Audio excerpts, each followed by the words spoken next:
Anne of Green Gables, Chapter 1. Mrs. Rachel Lynde is a surprise.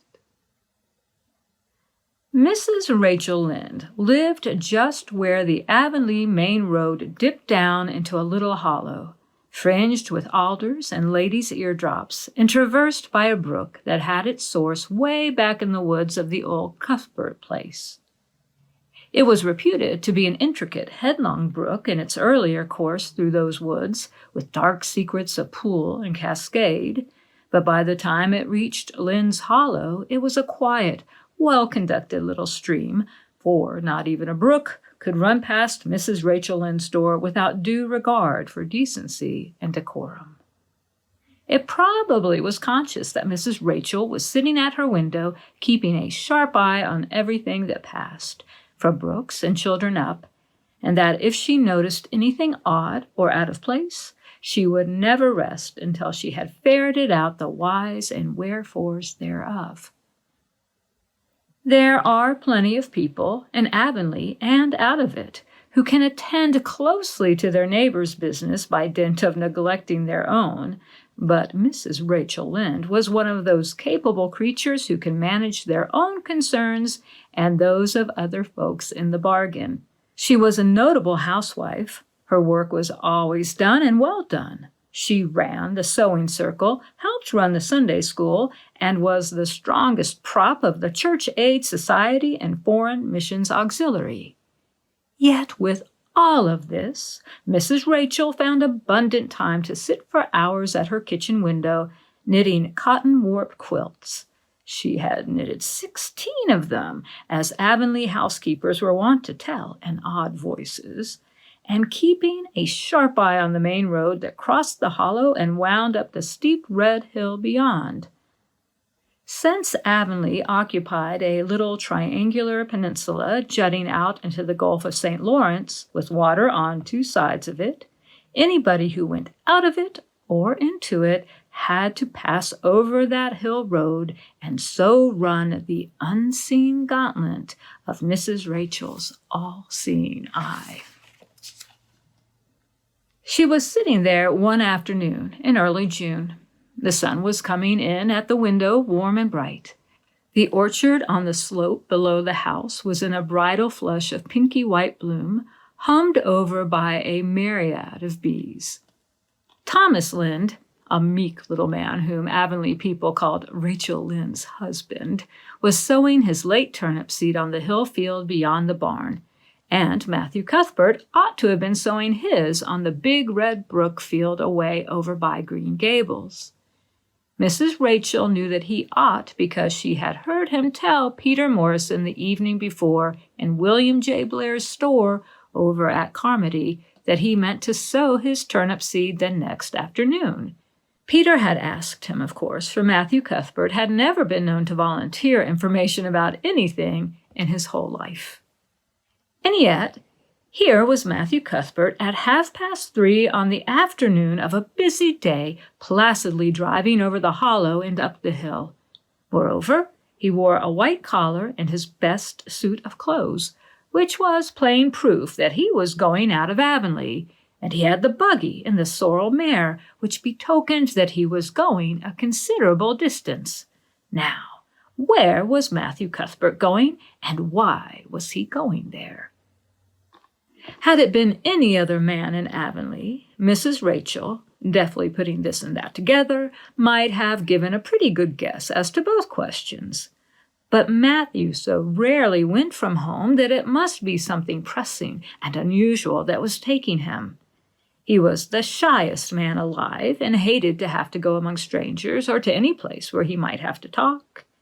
Matthew, dressed up with a white collar and driving in a buggy, was something that didn't happen often. Mrs. Rachel, ponder as she might, could make nothing of it, and her afternoon's enjoyment was spoiled. "I'll just step over to Green Gables after tea and find out from Marilla where he's gone and why," the worthy woman finally concluded. "He doesn't generally go to town this time of year, and he never visits. If he'd run out of turnip seed, he wouldn't dress up and take the buggy to go for more. He wasn't driving fast enough to be going for the doctor. Yet something must have happened since last night to start him off.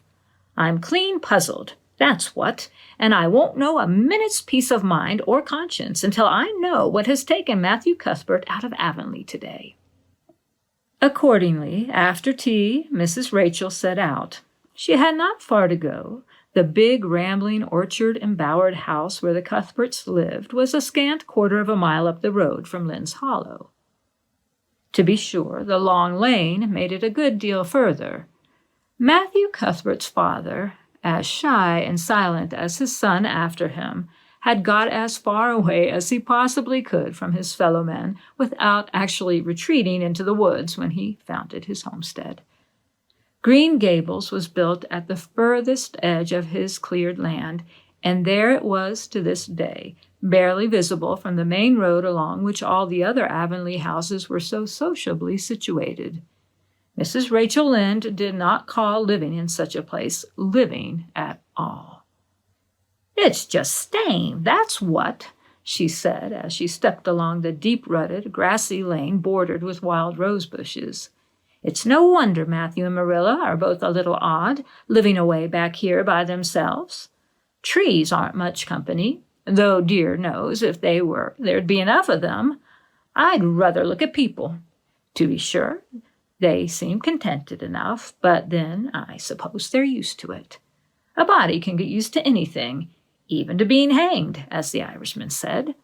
With this, Mrs. Rachel stepped out of the lane into the backyard of Green Gables. Very green and neat and precise was that yard, set about on one side with great patriarchal willows and on the other with prim Lombardies. Not a stray stick nor stone was to be seen, for Mrs. Rachel would have seen it if there had been. Privately, she was of the opinion that Marilla Cuthbert swept that yard over as often as she swept her house. One could have eaten a meal off the ground without overbrimming the proverbial peck of dirt. Mrs. Rachel rapped smartly at the kitchen door and stepped in when bidden to do so. The kitchen at Green Gables was a cheerful apartment, or would have been cheerful if it had not been so painfully clean as to give it something of the appearance of an unused parlor. Its windows looked east and west. Through the west one, looking out on the backyard, came a flood of mellow June sunlight. But the east one, whence you got a glimpse of the bloom-white cherry trees in the left orchard and nodding, slender birches down in the hollow by the brook, was greened over by a tangle of vines. Here sat Marilla Cuthbert, when she sat at all, always slightly distrustful of sunshine, which seemed to her too dancing and irresponsible a thing for a world which was meant to be taken seriously. And here she sat now, knitting, and the table behind her was laid for supper. Mrs. Rachel, before she had fairly closed the door, had taken mental note of everything that was on that table.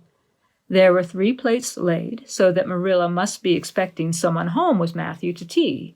But the dishes were everyday dishes, and there was only crab-apple preserves and one kind of cake, so that the expected company could not be any particular company.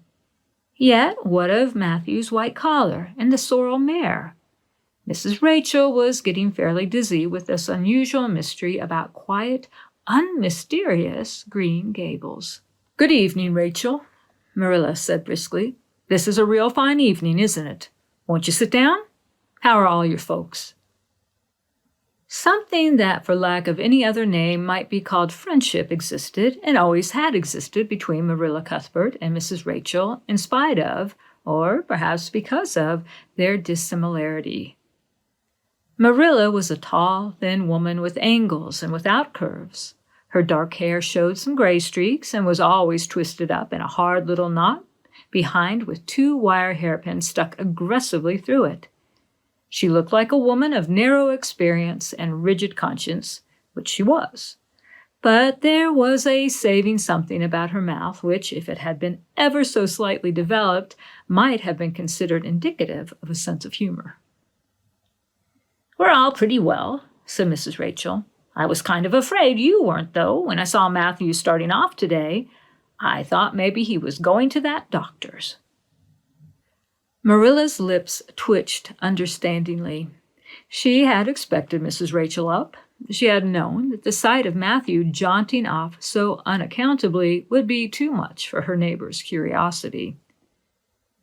"Oh, no, I'm quite well, although I had a bad headache yesterday," she said. "Matthew went to Bright River. We're getting a little boy from an orphan asylum in Nova Scotia, and he's coming on the train tonight." If Marilla had said that Matthew had gone to Bright River to meet a kangaroo from Australia, Mrs. Rachel could not have been more astonished. She was actually stricken dumb for 5 seconds. It was unsupposable that Marilla was making fun of her, but Mrs. Rachel was almost forced to suppose it. "Are you in earnest, Marilla?" she demanded when voice returned to her. "Yes, of course," said Marilla, as if getting boys from orphan asylums in Nova Scotia were part of the usual spring work on any well-regulated Avonlea farm, instead of being an unheard-of innovation. Mrs. Rachel felt that she had received a severe mental jolt. She thought in exclamation points. A boy! Marilla and Matthew Cuthbert, of all people, adopting a boy from an orphan asylum. Well, the world was certainly turning upside down. She would be surprised at nothing after this. Nothing. "What on earth put such a notion into your head?" she demanded disapprovingly. This had been done without her advice being asked, and must perforce be disapproved. "Well, we've been thinking about it for some time. All winter, in fact," returned Marilla. "Mrs. Alexander Spencer was up here one day before Christmas, and she said she was going to get a little girl from the asylum over in Hopetown in the spring. Her cousin lives there, and Mrs. Spencer has visited her and knows all about it. So Matthew and I have talked it over off and on ever since. We thought we'd get a boy. Matthew is getting up in years, you know. He's 60, and he isn't so spry as he once was. His heart troubles him a good deal, and you know how desperate hard it's got to be to get hired help.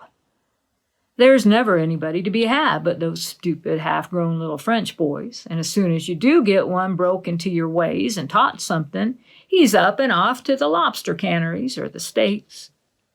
At first, Matthew suggested getting a Bernardo boy, but I said no flat to that. They may be all right. I'm not saying they're not, but no London street Arabs for me, I said. Give me a native born at least. There'll be a risk, no matter who we get, but I'll feel easier in my mind and sleep sounder at night if we get a born Canadian. So, in the end, we decided to ask Mrs. Spencer to pick us out one when she went over to get her little girl. We heard last week she was going, so we sent her word by Richard Spencer's folks at Kermode to bring us a smart, likely boy of about 10 or 11. We decided that would be the best age, old enough to be some use in doing chores right off and young enough to be trained up proper. We mean to give him a good home and schooling. We had a telegram from Mrs. Alexander Spencer today. The mailman brought it from the station, saying they were coming on the 5:30 train tonight. So Matthew went to Bright River to meet him. Mrs. Spencer will drop him off there. Of course, she goes on to White Sands Station herself. Mrs. Rachel prided herself on always speaking her mind. She proceeded to speak it now, having adjusted her mental attitude to this amazing piece of news. "Well, Marilla, I'll just tell you plain that I think you're doing a mighty foolish thing, a risky thing, that's what. You don't know what you're getting. You're bringing a strange child into your house and home, and you don't know a single thing about him, nor what his disposition is like, nor what sort of parents he had, nor how he's likely to turn out. Why, it was only last week I read the paper how a man and his wife up west of the island took a boy out of the orphan asylum, and he set fire to the house at night. Set it on purpose, Marilla, and nearly burnt them to a crisp in their beds. And I know another case where an adopted boy used to suck the eggs. They couldn't break him of it. If you had asked my advice in the matter, which you did not do, Marilla, I'd have said, for mercy's sake, not to think of such a thing. That's what." This Job's comforting seemed neither to offend nor alarm Marilla. she knitted steadily on. I don't deny that there's something in what you say, Rachel. I've had some qualms myself. But Matthew was terrible set on it. I could see that, so I gave in. It's so seldom Matthew sets his mind on anything that when he does, I always feel it's my duty to give in. And as for the risk, there's risks in pretty near everything a body does in this world. There's risks in people's having children of their own if it comes to that. They don't always turn out well. And then Nova Scotia is right close to the island. It isn't as if we were getting him from England or the States. He can't be much different from ourselves. Well, I hope it will turn out all right, said Mrs. Rachel in a tone that plainly indicated her painful doubts. Only don't say I didn't warn you if he burns Green Gables down or puts strychnine in the well. I heard of a case over in New Brunswick where an orphan asylum child did that and the whole family died in fearful agonies. Only it was a girl in that instance.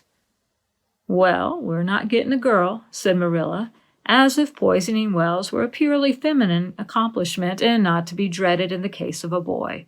I'd never dream of taking a girl to bring up. I wonder at Miss Alexander Spencer for doing it. But there, she wouldn't shrink from adopting a whole orphan asylum if she took it into her head. Mrs. Rachel would have liked to stay until Matthew came home with his imported orphan, but reflecting that it would be a good 2 hours at least before his arrival, she concluded to go up the road to Robert Bell's and tell them the news. It would certainly make a sensation second to none, and Mrs. Rachel dearly loved to make a sensation. So she took herself away, somewhat to Marilla's relief, for the latter felt her doubts and fears reviving under the influence of Mrs. Rachel's pessimism. Well, of all things that ever were or will be, ejaculated Mrs. Rachel when she was safely out in the lane, it does really seem as if I must be dreaming. Well, I am sorry for that poor young one, and no mistake. Matthew and Marilla don't know anything about children, and they'll expect him to be wiser and steadier than his own grandfather, if so be he's ever had a grandfather, which is doubtful. It seems uncanny to think of a child at Green Gables somehow. There's never been one there, for Matthew and Marilla were grown up when the new house was built. If they ever were children, which is hard to believe when one looks at them, I wouldn't be in that orphan's shoes for anything. My, but I pity 'em, that's what. So said Mrs. Rachel to the wild rose bushes out of the fullness of her heart. But if she could have seen the child who was waiting patiently at the Bright River station at that very moment, her pity would have been still deeper and more profound.